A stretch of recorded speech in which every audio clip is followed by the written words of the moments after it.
Hello, नमस्ते। बच्चों का डाउट है कि मैथ में स्कोर नहीं बढ़ रहा तो क्या करें? सबसे पहले आप मैथ का किसी भी टीचर से, जैसे गगन सर हो गए, आदित्य रंजन सर हो गए, आप किसी भी टीचर से आप पहले मैथ का पूरा सिलेबस कंप्लीट करिए। कंप्लीट करने के बाद आप टाइप वाइज़ एक बार अपने क्वेश्चन को लगा डालिए। हर चैप्टर के टाइप वाइज़ लगाइए। टाइप वाइज़ लगाने के बाद सबसे ज़्यादा बच्चों का डाउट रहता है कि रिवीजन कैसे करें? रिवीजन करते हैं, भूल जाता है तो क्या करें? आप किसी भी टेस्ट, कहीं से भी आप टेस्ट लगाइए और उसमें सेशनल मॉक टेस्ट यानी कि मिक्स्ड क्वेश्चन लगाइए। पहले आप टाइप वाइज लगाइए, टाइप वाइज लगाने के बाद आप मिक्स क्वेश्चन लगाइए, क्योंकि हम लोग क्या करते हैं, सब सिलेबस भी बच्चे कंप्लीट कर लेते हैं। सिलेबस कंप्लीट करने के बाद टाइप वाइज लगाते हैं तो टाइप वाइज तो एग्जाम में आएगा नहीं, वहाँ तो मिक्स क्वेश्चन आएगा, पता नहीं किस टाइप का कौन सा क्वेश्चन आ जाए।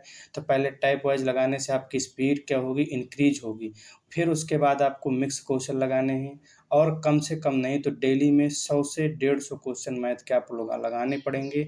अगर आप डेली इसी तरह से 100 से 150 क्वेश्चन लगाते हैं तो मैथ में आपका इंक्रीज 100% होगा। मैंने पहले अपना मैथ का सिलेबस कंप्लीट किया, उसके बाद किरण पब्लिकेशन से टाइप वाइज क्वेश्चन लगाए। टाइप वाइज क्वेश्चन लगाने के बाद मैंने टेक्स्ट बुक से पास लिया।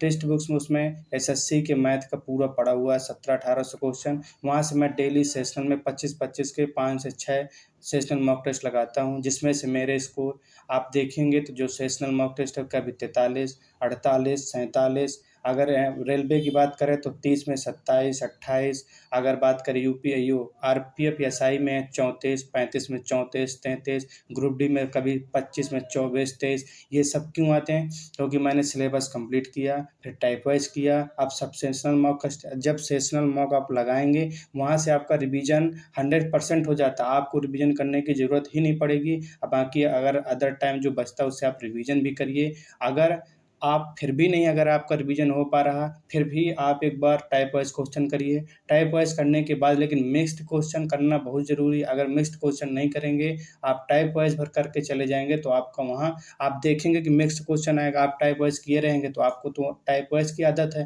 लेकिन जब मिक्स्ड क्वेश्चन आ जाता है तो हम चकरा जाते हैं। इसलिए आप क्या करें, टाइप वाइज के साथ साथ मिक्स्ड क्वेश्चन ज़्यादा से ज़्यादा लगाएं और जो कठिन सवाल हैं यानी कि हार्ड सवाल है उनसे आप भागे नहीं, उनको हल करें किसी भी प्रकार से। टाइम अभी यहाँ लग रहा है, 1 बार 2 बार 4 बार रूम में हल करिए।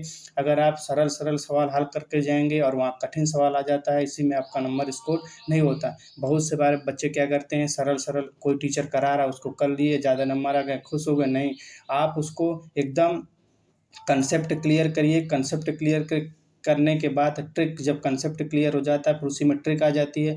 बहुत से बच्चे क्या करते हैं, ट्रिक के पीछे भागते हैं। तो ट्रिक के पीछे तब भागें जब पहले कंसेप्ट क्लियर हो जाए, और जब तक अगर कंसेप्ट क्लियर और बेसिक नहीं है आपका क्लियर है तब आप कैसे मैथ इंप्रूव कर सकेंगे। लेकिन आप अगर पहले सिलेबस कंप्लीट करें, फिर टाइप वाइज लगाएं, टाइप वाइज लगाने के बाद मिक्स्ड क्वेश्चन लगाएं, लेकिन आपको डेली कम से कम नहीं तो 100 से लेकर 150 क्वेश्चन लगाना। अगर आप इतने से कम लगाते हैं तो आपका मैथ कैसे इंप्रूव होगा।